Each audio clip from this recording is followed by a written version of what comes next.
There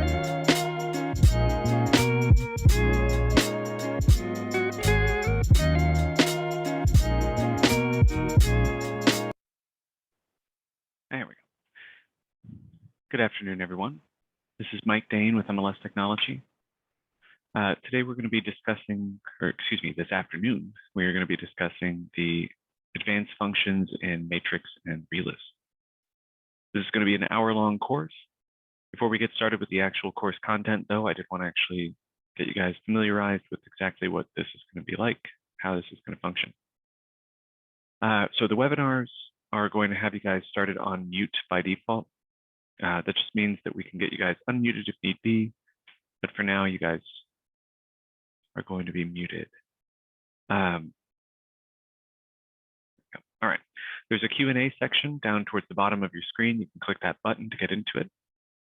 I also wanted to mention the Q&A makes it really obvious whenever there's any commentary put in there, any questions. The chat, on the other hand, does not. So if you guys don't mind any questions that you have, please make sure you funnel those directly into the Q&A section and not the chat.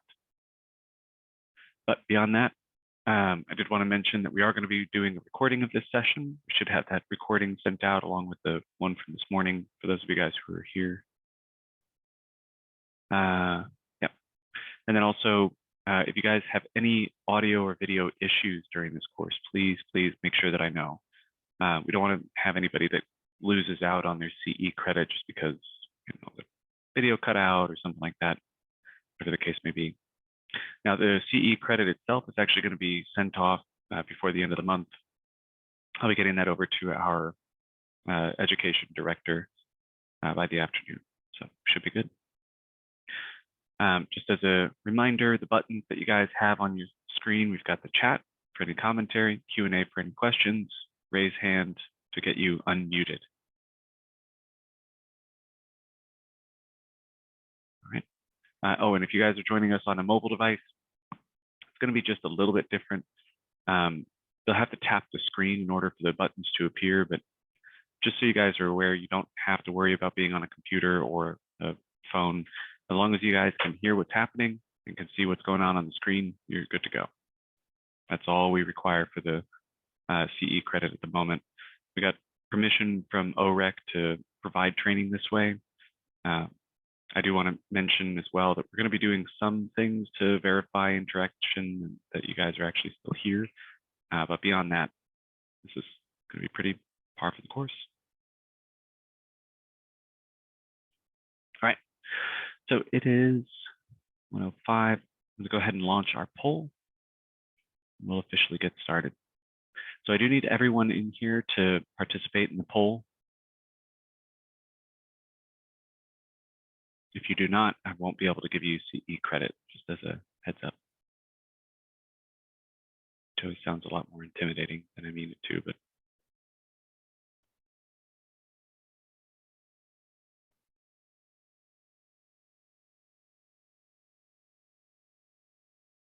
Perfect. Wow, that was quick. All right. So let's see, we have,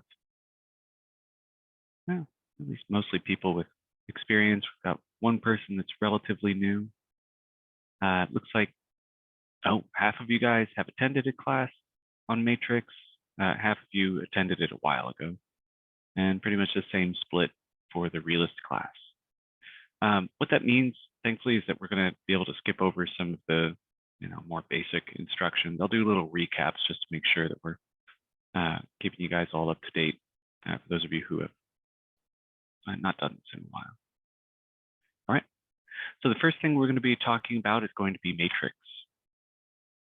Now, I did want to clarify why we're actually offering a class on some of these advanced functions, because as technology is kind of continuing to trudge on ahead without any of our say, realtors are often going to end up in front of the curve, getting left behind entirely. Now, you guys are probably aware that the public at this point is kind of demanding, as well as just simply expecting that it's going to be this way, a different level of technological expertise from realtors than we've ever really seen before. Now, new trends are going to be surfacing all the time in the real estate technology world, like Back in 2020, we added coming soon, virtual staging, I mean, so many more. But the last thing that you guys need to be worried about is proficiency regarding some of these basic things like Matrix, Realist, the things that you guys actually run your business with. Now, the Matrix MLS system and the Realist tax system, although obviously not new to you guys, do contain some advanced tools that if you guys are not using them, you might forget that they're there and then subsequently bog down your daily routine as some of those more simple things can become frustrating or cumbersome. So this class is designed to kind of teach you guys some of the proficient ways to use those advanced tools within the systems that you guys are using every day. So the first one that I wanted to discuss was actually on the homepage here. We've got a super simple search that allows you guys to run a search for just house number and street name. Incidentally, this is actually something that's going to be available to you guys whenever you're on the quick searches as well. There's actually a basic search function right here. Now, the one catch with the homepage search is that when you guys are on the homepage, the default is that there's no status entered. But anytime you guys get into a quick search, it's always going to have this active status as the default option. If you are planning on doing a history search for a property, make sure to uncheck that checkbox. But I also wanted to point out that you don't have to just limit yourself to one address search at a time. There is a more option when you guys are going in here. This will allow you guys to search up to 10 different addresses at a time. So if you guys wanted to kind of get the history on a whole neighborhood, you could just run through this. I also wanted to mention the one that I'm on right now is actually the cross-property search. This is going to be available in the other ones as well. So even if you guys get over to the residential search, vacant land, or even the residential leasing, all of that's going to be available. But I wanted to actually use this as an introduction to our cross-property search. A lot of people don't seem to know that this exists or how to use it, or even just when to use it. And I wanted to talk about why this is actually here. So the cross-property search gives us the option to combine any of the different property types. So for instance, if we have a client that's maybe interested in buying, but if they find something that's available for lease, cool, they can do that instead. You can select residential and then include the lease on there as well. Then if we narrow down our search even further with house, making sure that we're in a specific area, and then give it a specific price range, which just as a heads up, is going to automatically turn it into thousands. We're going to end up getting some decent results out of that, showing the lease and the sale options. So I go to my results here. It's like pretty much everything in here is a sale. Oh yeah. It's actually 1.4 million lease. It's just once every decade, you know. But under the criteria, again, this is going to allow you guys to combine all sorts of different things on here to make sure that we're only ever seeing, or we're not just seeing results from one category. This can effectively allow you guys to see all of the different listings that might be in a certain area all at the same time. So, oh, well, would you look at that? There's a listing for Ada that is way far north. This doesn't happen to be one of your guys' listings, is it? No, okay, well, I'll reach out to her. Anyway, now, one of the other things that we want to talk about is actually going to be how when you guys are using any of the quick search functions, there's going to be a limited amount of the categories that you guys have access to. So even on this cross-property search where it's an amalgamation of a whole bunch of different search types, you might find that this actually isn't providing everything you may want. Down at the bottom of each of the quick search functions, there's going to be an additional fields option. Now, by default, it should just have an add option. And this will allow you guys to add in some of the additional functions, features that you might want to search by. This can be really minute details like which appliances are going to be included in the property, or you might end up finding some things that are really important to a client, like whether or not the HOA fees are going to be reasonable, or how often they're going to be charged, or what was the other one? There was one that I was looking at, mineral rights. Mineral rights, so are they going to be able to use the mineral rights if they buy that land? Those kinds of things. So when you guys are running your searches, make sure that you double check to see if there might be something that you can include whenever you guys are running your search that could benefit your client. So if they're asking for some weird piece of data, go down to your additional fields and find out if that's actually something you can search by. Just as a reminder, because I know this is something that we discuss in our regular matrix class, if you guys ever need some help finding out what category to add to your additional fields, if you go to the property data forms, actually, I'm way too fast on that. Let me back it up a step. Forms and contracts, MLS specific forms, and then matrix data forms. This is going to be the 4 categories of properties that we can use. The property types. I'm just going to use this residential one for an example. If I do have somebody that's asking for a gated community, if I pull up my property data form, I can manually go search through this, but just use that Control F, and I'm going to say gated. Aha, electric gate, okay. And gated access, perfect. Okay, so it's an HOA amenity that I need to search for. So come back to matrix, oops, come back to matrix, additional fields, HOA amenities, perfect. So that's the quick and easy way to make sure that you guys are finding the specific categories of information your clients are interested in. Just head back to your property data form, add that to your additional fields, and you're good to go. Now, another thing that we have access to when we're pulling up these searches, we've got a create your own option. Now, this is effectively going to be only additional fields. You have to actually manually add every single detail. So there's no pre-built functions. There's no options to just take a template and use it. It's just purely create your own, grab all the fields you want, and run your search. Now, a lot of times people aren't particularly interested in that. So what I would offer in exchange is going to be the search defaults. So when you guys first get in here, you can actually set up a default counties, city, or different zip codes, effectively defining what your common ground is, like whatever you guys are typically going to be working with. So for instance, if I was working out in the Southern Oklahoma Board of Realtors, I might want to add in Love, Carter, and Murray. Perfect. So I got all 3 of those added in there. You guys also have the option to pull up the little pop-ups with any of these pop-ups, and that'll bring you to a screen that shows all of the information that we have available in there. So Carter, Love, and Murray, perfect, okay, and I got my results. This isn't just the, why is this? Give me just a second here.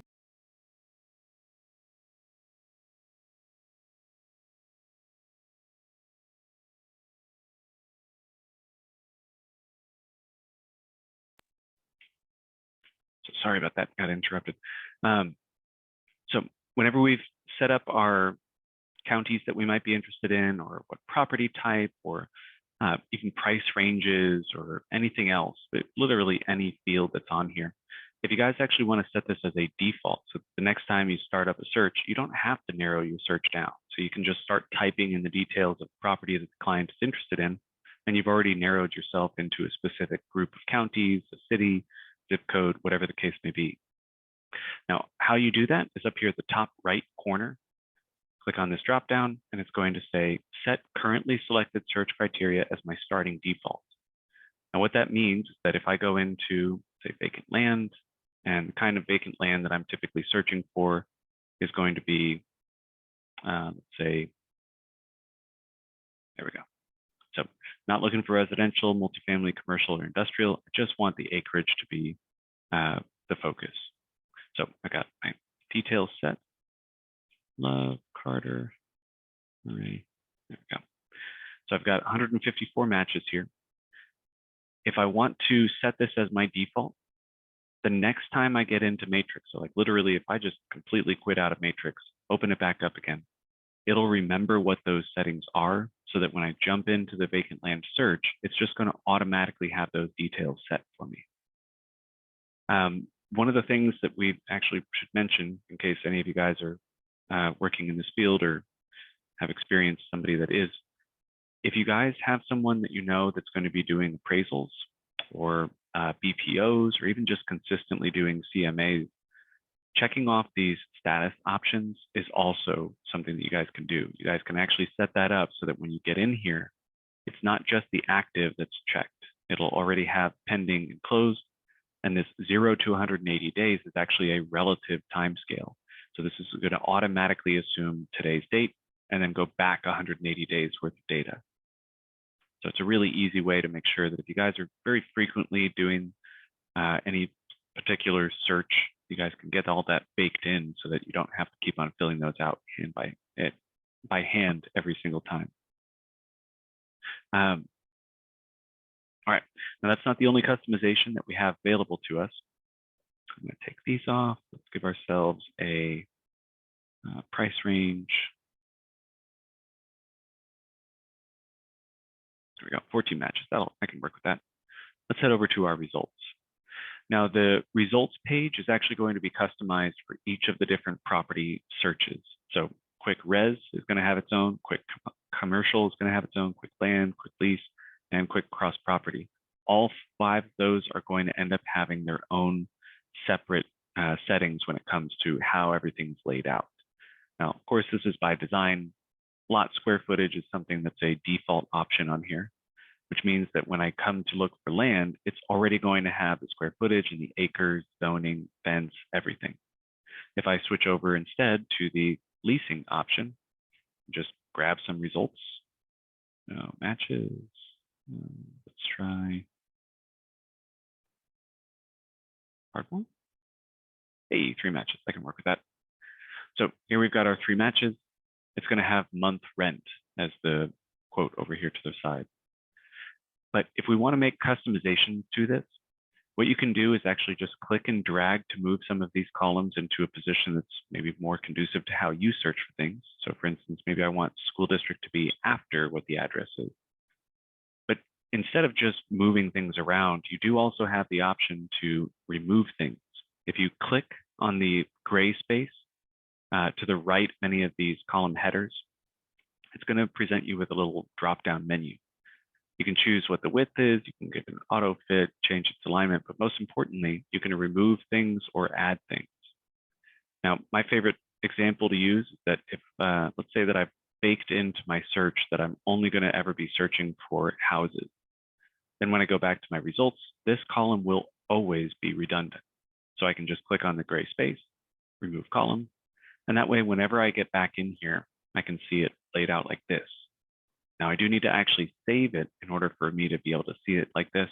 Otherwise, when I get signed back in again tomorrow, it'll have reset it back to my system default. So up at the top right corner, just like we saw with the criteria, there's a little gear icon, and set current display, sort order, and count per page as my search starting default. That takes all of this layout and turns it into a permanent addition. Now, you also have the option to change some of the other settings. So like if you wanted to, you can actually confuse the computer too much. You can set up different sort options. Just so you guys are aware, there's actually 3 different sorts that it does. As I was clicking through there, you guys might have noticed that it's actually highlighting specific arrows. So the very first click I make is automatically setting it to the primary sort. The next one is going to be the secondary sort, so whatever it was that I clicked first. And the very first one that I chose is the tertiary sort. So if you guys wanted to maybe set it up with an MLS number as the sort, and then have monthly rent, and then square footage is your main concern, MLS will be the last thing it worries about. Monthly rent is going to be the second thing it worries about. And then whatever the third thing was that you clicked is our square footage. So again, just as I'm moving my cursor over each of these, I click on one, it moves the last option, moves the second option, moves the first option, and so on. So best rule of thumb is click on whatever you want as the third sort first, second sort second, and the one that you want as your primary sort last. But after you guys have made those customizations of removing and resorting and maybe changing the order on these things. Now I want to introduce you guys to the insert column option. This one's fairly simple. It's actually going to work the exact same way that the additional fields did when we were looking at that. It's the exact same list. So all you actually have to do is just click on one, hit apply, and it'll show whether or not this particular property is, I guess in this case, senior living. Doesn't appear to be any senior living options in there, so I can just either redo my search or find out something else. But it's just a quick and easy way to make sure that you guys can visualize things if that's a piece of data that you're constantly looking at with each listing. Give me just another moment.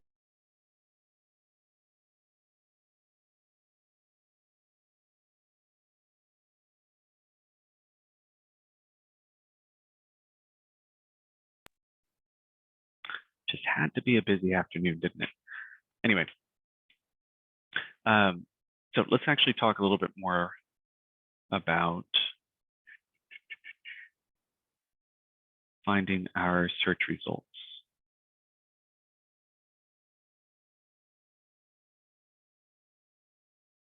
Yeah, you know what, let's just jump through that. I think we've covered that enough. And actually, I might as well double check.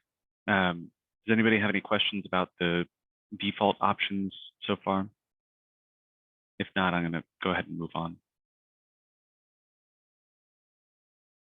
Now we can actually talk about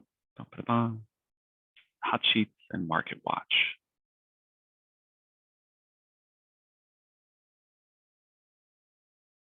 All right, so we're going to move now to the hot sheets. Now, hot sheets are something that's going to be baked into the system by default. You should automatically have 5 different searches built in there, one for each property type, and then one for the cross property. Hot sheets by design are going to have some default options. Let me make sure that I've got default options. Oop, there we go. Okay. So let's say that I'm just getting into Matrix. I haven't even started using the hot sheets. If I click on this hot sheet button, the residential option, and I've got 7 days set as my time frame, as soon as I click that, it's going to present me with all of the listings that have had any changes whatsoever that were in the residential category over the last 7 days. Now, I know this kind of seems like an unusual flat number. This does go beyond that, just happens to be an unusually even number. Anyway, we've got our change type. That's going to be a new category that we've got in here, as well as the change info. So even though this is effectively just a search, it's also including all of the changes that have occurred to those properties as well. I'm going to end up expanding mine. I'm going to get mine set to the 100 per page so we can see what this looks like. So all new listings, all new listings, all new listings. Probably going to be page 5 before we see anything different. Page 7. Ah, there we go. Okay, back page. So as I'm scrolling through here, I can see all of the new listings that have been added to the system, as well as any that are coming soon. An important note about these coming soon listings, they do have a piece of data that's connected to them that's referred to as the showing start date. If you guys ever want to see what that showing start date is without having to click into them, that is in fact actually a column you guys can add. Just keep that in mind whenever you're searching for coming soon listings. It's called the showing start date. Anyway, back on market, we're going to see that this is going from P as in pending to A as in active, or potentially W as in withdrawn to A as in active, and so on. So each of these changes is going to be documented both by what kind of change it was, as well as what the change itself was. So for instance, a price decrease, it went down. If I remember correctly, there was actually a area that I found where there was a pretty significant amount of price increases.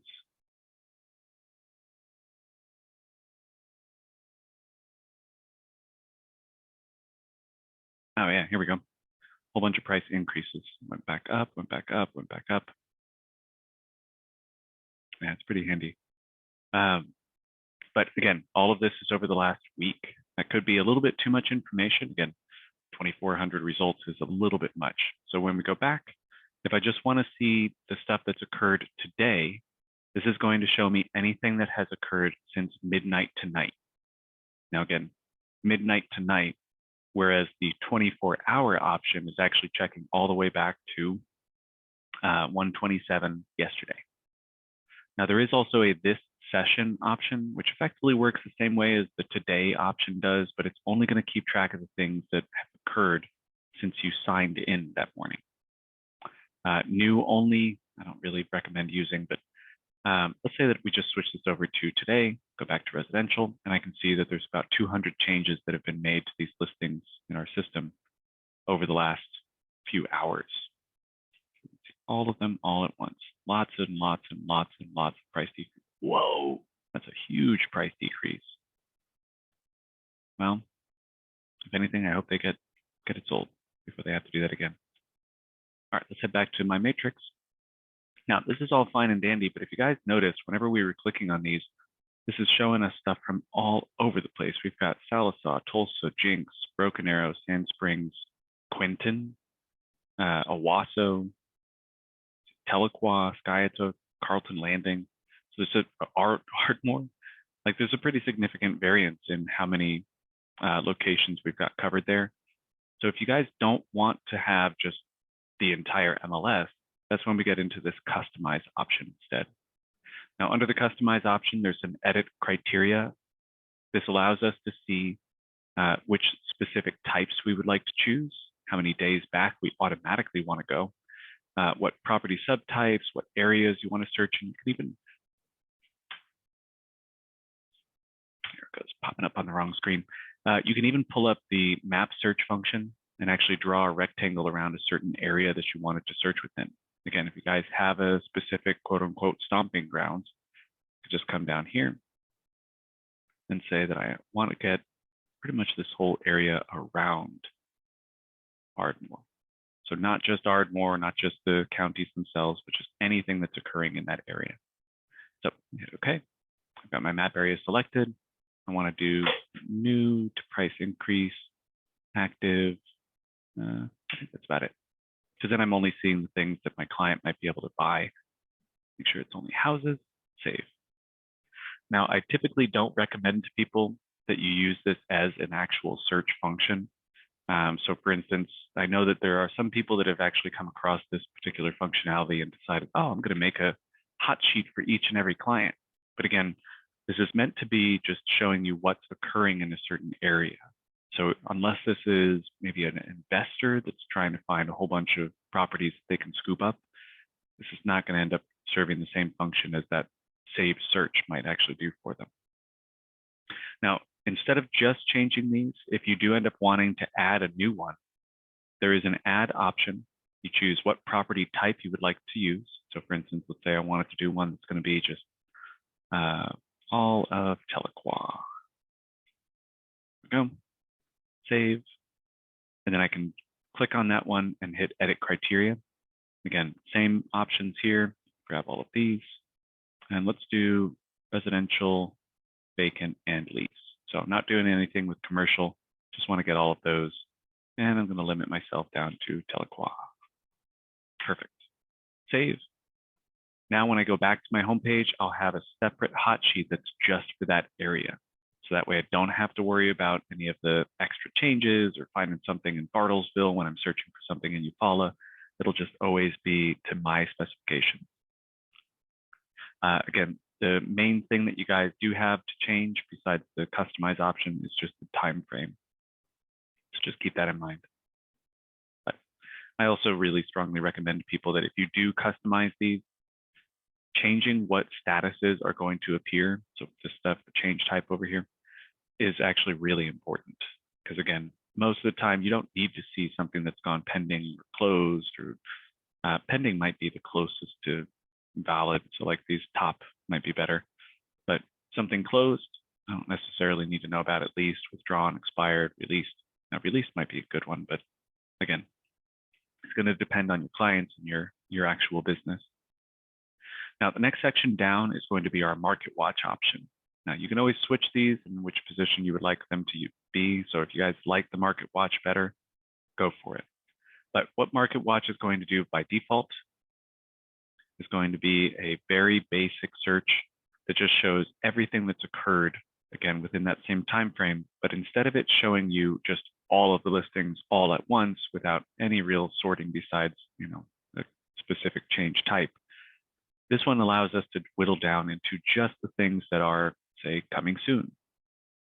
Or if I want to jump back here, I want to see only the things that have had a price increase. So it allows you to hone into a specific type rather than just limiting yourself to, having to customize this, build it into what you want it to be, and then maybe you miss out on certain information that you might want. But with the Market Watch, there's still a customized option. It's just that this time it goes directly into how you guys actually want to construct the search. For instance, I only want to see houses, and I only want to see them when they're between, or actually, you know what? Here, I'm going to go for my white whale.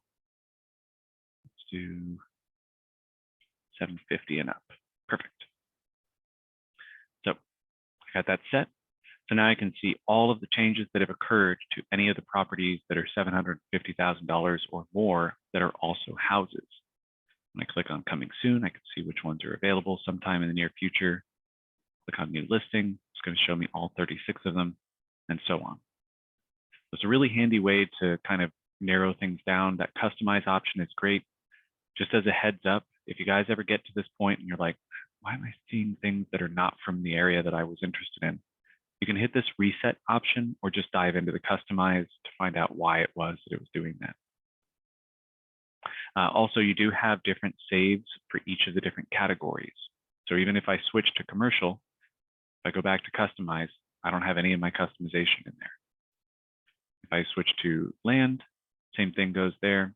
Don't have any customization. If I set some up though, the next time I come back in here, that's what it's going to show. So if I go to lease, go back to land, it's still going to stay the same.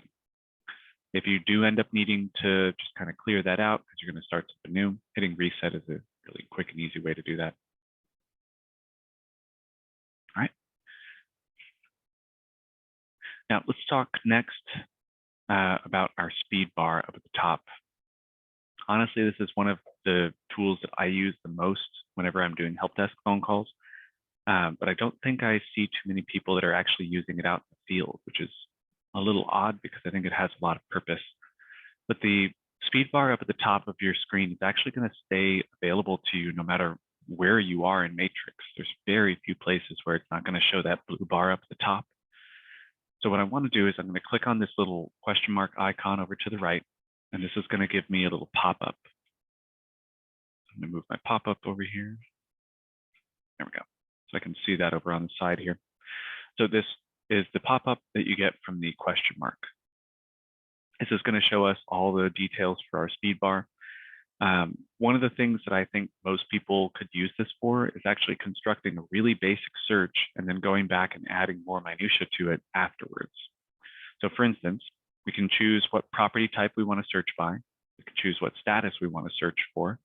We can even add in city names. So for instance, Broken Arrow has a need to have the space removed because it's going to search the city name all at once. You choose the price, bedrooms, bathrooms, square footage, or you can even search for open houses, agent searches, or office searches. So let's start out basic. I'm going to say that I want to do a quick search for all the properties that are residential, active in Eufaula. So I'm going to type in res. It's going to indicate that the search is going to be for residential.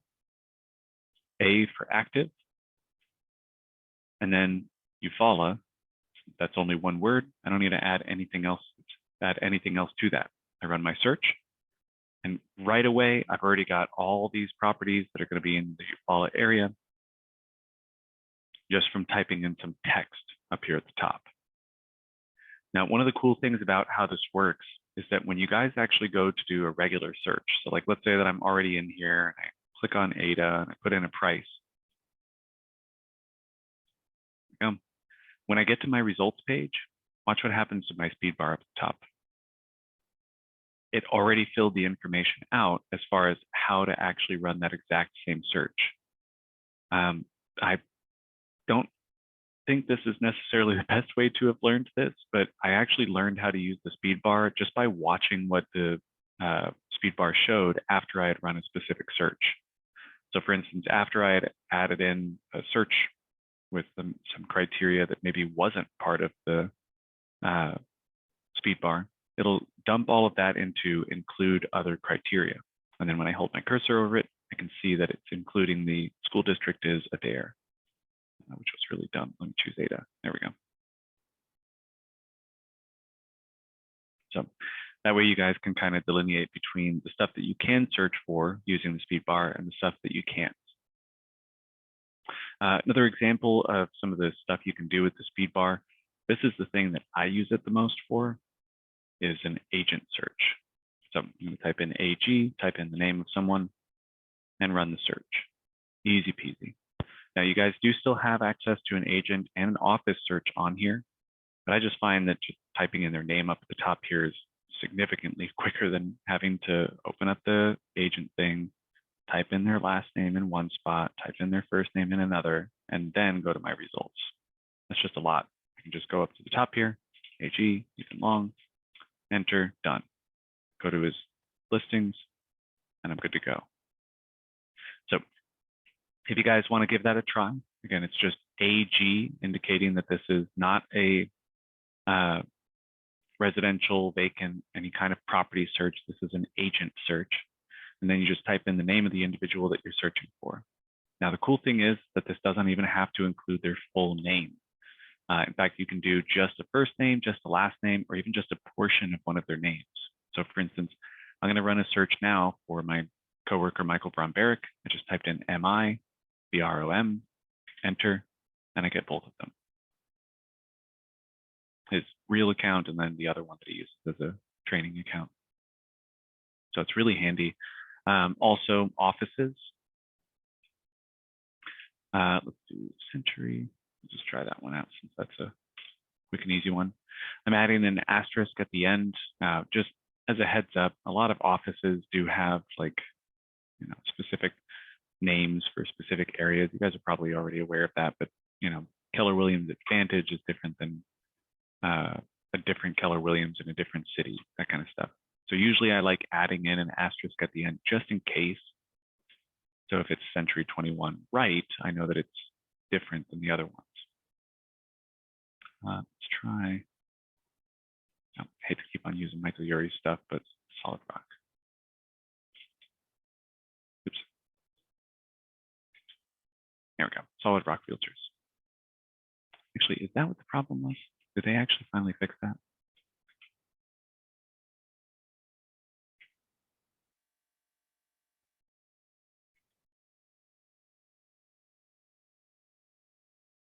We need to update our example, I guess.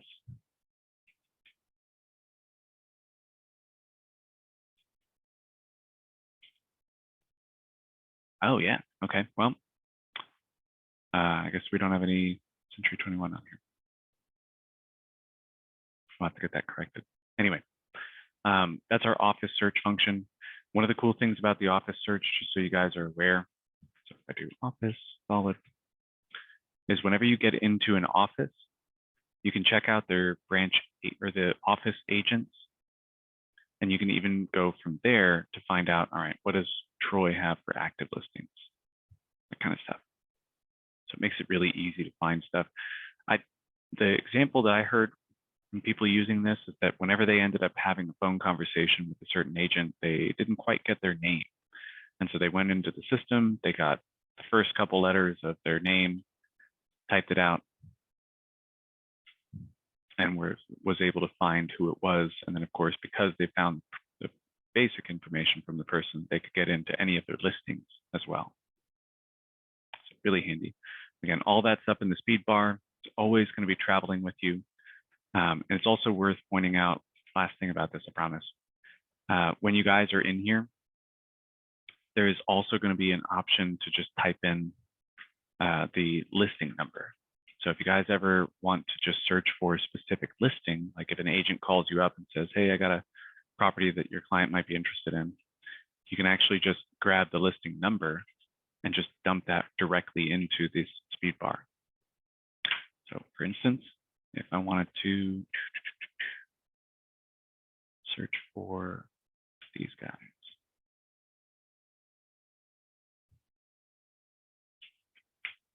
Just type in the numbers, enter, and it'll bring both of those up for you. So really quick and easy. And by the way, it doesn't matter how many you put in there too. Just as a side note, I have put in, I think the most I ever tried was like 25, but yeah, it'll find all of them. All right, so next thing we want to talk about is going to be the stats.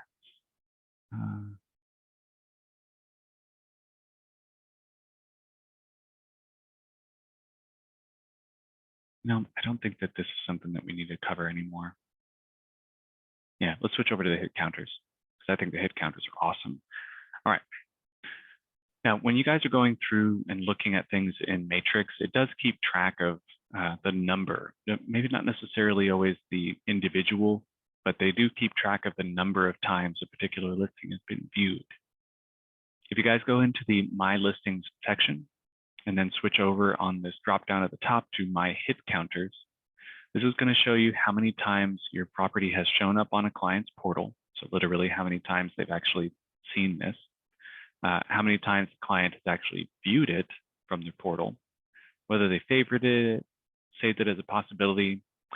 We also have how many times it's been included on an auto email, so that this is actually part of the reason why we actually see how many times it shows up on the client portal, how many previous days that it, or how many views that it's had in the previous 14 days, how many agents have actually published this information out, so including just sending this off to clients, things like that, and how many agents rejected it. So it's really easy to kind of keep track of that stuff. If we click on this, we can see what the information is as far as how frequently it's being viewed. Change this over. There we go. So now we can see how many times it's actually being viewed. I think this is really helpful information for those of you guys who are just trying to gauge the interest in a particular property. If you guys ever want to just do a little kind of haphazard experiment with this, try uploading a listing without a photo and just see how much traction it gets. I ended up going to a conference about this at one point in time, and they were talking about how listings that don't have photos get viewed, I think it was like 60% less than the listings that do have photos. So just bear that in mind, that even if you guys just have a really crappy photo of the front of the house that you took from the driver's side of your car out the passenger window, which is not a joke, that's the actual thing that we had happen. It was a $500,000 house. This was 4 years ago. Anyway, if you guys just have a photo, it's going to get more traction than if it doesn't have any, even if it's the exact specifications that a client might be interested in. But the easiest way for us to find out how much traction it's getting is to take a look at this hit counter. Because not only is it going to show you how many times agents have looked at it, but also how many portals it's ended up in and whether or not people are actually liking those. Now, this also brings me to our next option, which is the reverse prospecting. Now, when you guys first get in to take a look at the My Listings section, it should default you to the My Active Listings, or if you guys are on your homepage, there's going to be a button there that says My Active Listings. That should bring you to the same place. When you're in here, check that checkbox over to the left and hit Reverse Prospect. Now, what reverse prospecting is allowing us to do is see which agents. Now, again, make sure you guys understand that we are not talking about the client. We're talking about the agent. So which agents are actually sending your listing off? It's also going to show a reference number. This is going to reference the client that they have in their system. So for instance, each and every client that I have here is actually going to have a reference number, which is going to be indicated over to the side here. No one else knows what name is connected to each and every one of these little reference numbers.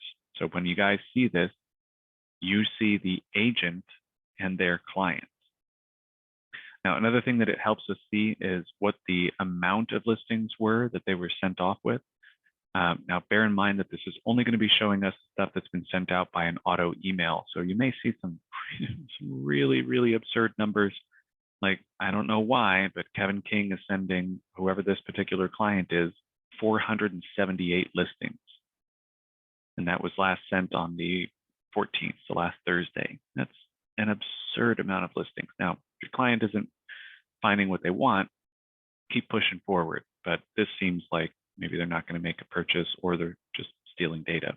Anyway, whatever ends up being the case, if you guys do end up seeing that somebody has maybe a limited amount of listings that they've sent off, so the auto email is really targeted, that might be a really good sign that this client is really interested in this particular property. You'll also be able to see the favoriting option. So if somebody received this and decided, wow, this is stellar, I'm going to see a little heart here indicating that this was actually something that the client was interested in. No matter what the situation happens to be, whether there's a lot or few, or whether or not they've got their information over here to the side, or if they favorited it, if you do end up wanting to initiate a conversation with this client or with this agent about their client, you can actually just click on their name. It'll automatically format an email with the reverse prospecting inquiry, and then you can just say, hey, I see client.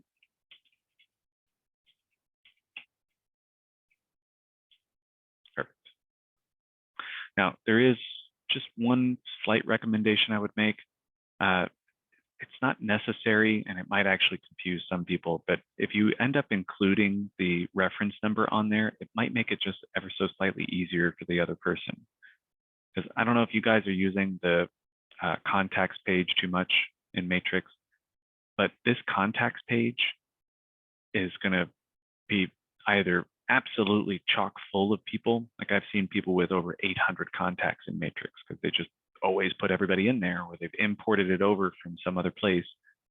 But if we do provide a reference number when we send out those emails, it might make it a little easier for those that actually do have like tons and tons and tons of contacts, because they might not know who it is. Anyway, so that reverse prospecting functionality, though, just as a heads up, this was initiated back in August of 2018, so August 1st. By August 2nd, somebody had made a sale because of this. And this could be especially important in the market right now, because you know that somebody has actually received your listing.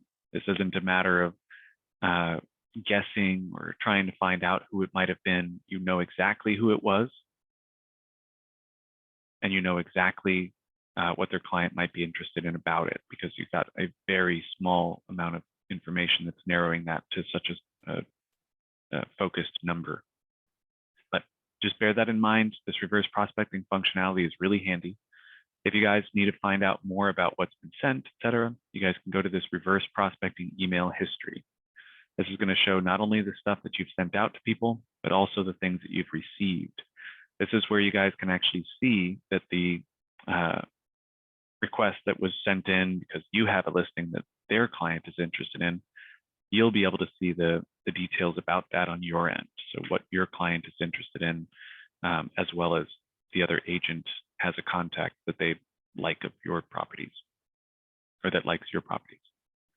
So just keep all of that in mind. Reverse prospecting can be very helpful. But we're going to go ahead and switch gears, and we're going to move over into Realist for the last 10 minutes.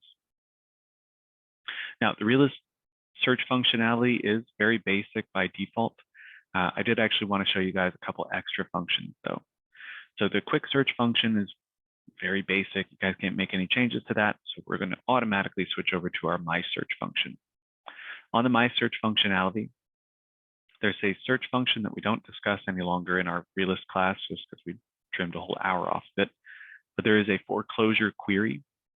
This is going to allow you guys to find listings in any, or not listings, excuse me, any properties, just properties as a whole. Anything that the tax record shows as foreclosed on, or in foreclosure, or pre-foreclosure, whatever the case may be, you can add all of those on there.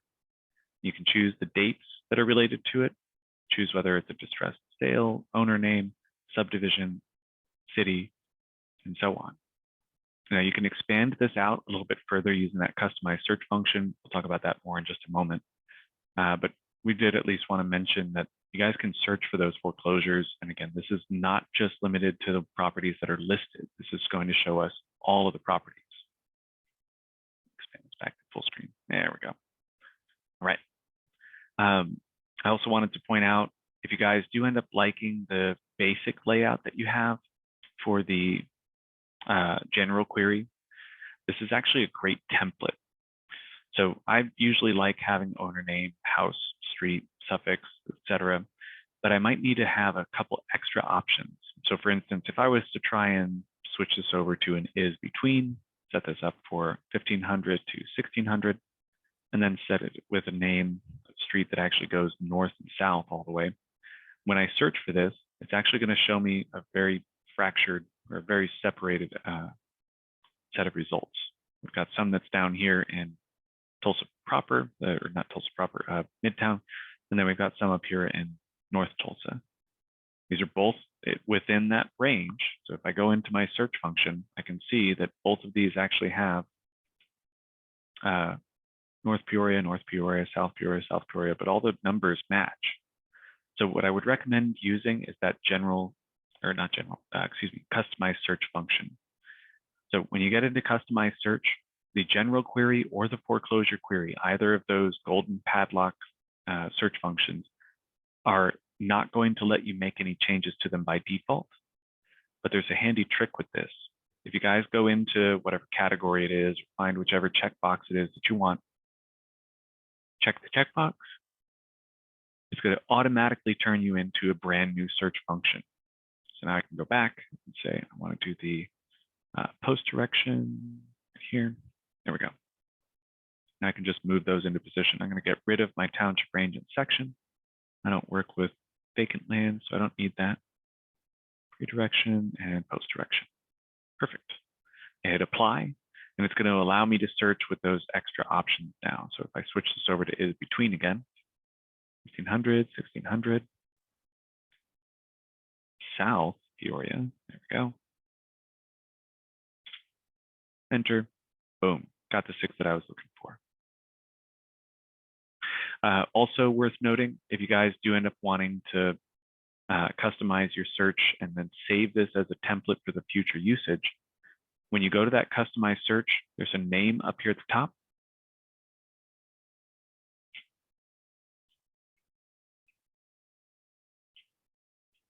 There we go.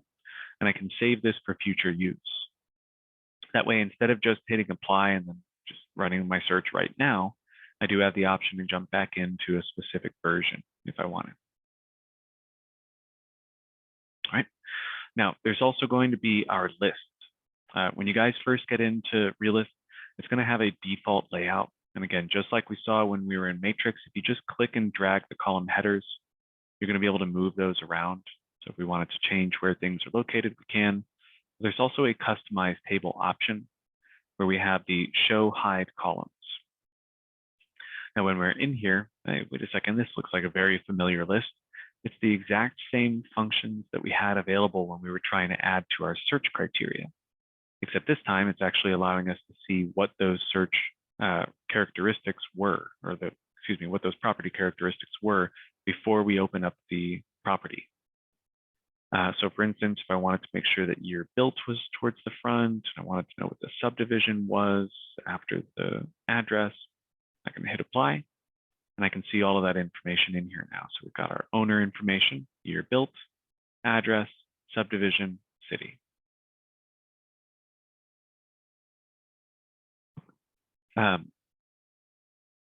This will also stay this way indefinitely. So if you guys are just trying to, set this up so that they always see the same thing, once you guys customize that table, it'll stay that way. Also, if you guys do end up wanting to use the export function, whatever layout it is that you guys have up here at the top, so what you're currently looking at on your table is going to be what's used when you guys do the quick export. So if I were to just take this quick export of these 6 listings, or 6 properties, I need to stop referring to them as listings, these 6 properties, when I hit quick export, notice it's keeping all the same information. It even remembers the order that all of that is in. So by the time I export it, I'm going to have an Excel spreadsheet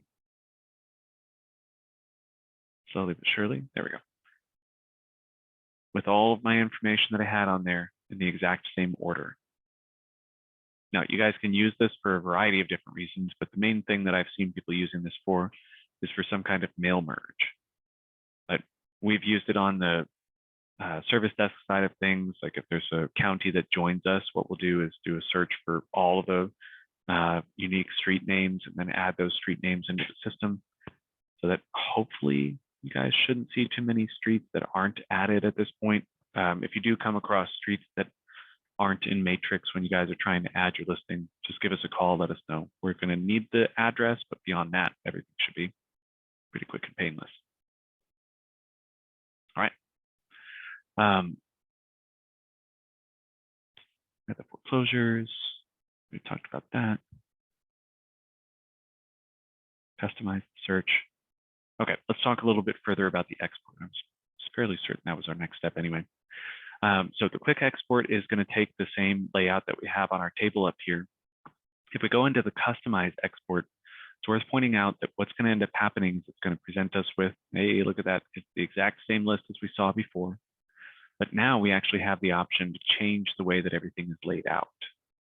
So we can actually choose which one is going to be showing up where, and we can add way more information than the columns that we were just looking at allowed us to, because there was a limit to how many columns you could have on the quick export, because there's a limit to how many columns you can have on the search results. But with this custom export, you're going to be able to search or add in all 158 different details so that when you guys actually get this sent off to Excel, it's going to include every single detail that Realist can keep track of on this particular property. It's an incredible amount of data. Now, I want to point out, whenever we created the export a moment ago, we only had 6 properties that were added to that. That 6 properties came out of my 7,500 that we can export per month, that I have now 7,494. Even though I've already exported those properties once, this is going to reduce this again. So if I hit export one more time with all of the data in there, which by the way is going to dramatically increase its size. There we go.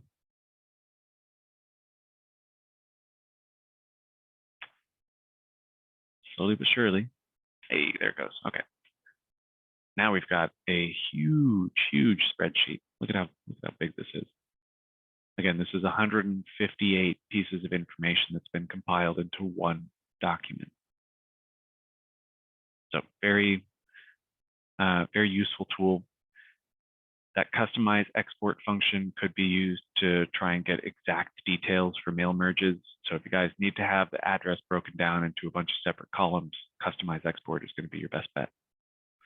But mail merges are not exactly easy. I don't know how many times you guys have tried to do those, but I absolutely hate them. So what I would prefer to do instead is actually just hit this labels button. This is going to grab all the basic details that you would need on your labels, and you just grab the specific Avery type that you're going to be printing them on. Choose whether or not you want to do mixed case, all capitals, talk to the owner or the resident, show current owner or current resident, and then send that to the printer so that you can literally just take whatever the Word file is that this outputs and then send it to the printer. Easy peasy. All right. But that's about it for our class today. It's 2 o'clock, so I'm going to go ahead and let you guys go. If you do end up having any other questions, please let me know. But otherwise, I will see you in future classes. Stay safe. Please, please stay out of the heat. It's getting really dire out there. And if you guys see anybody that's in need, that's overheating, keep some water bottles or something in the car so you can give those out, because it's going to get deadly. It already is. But anyway, stay safe out there, guys.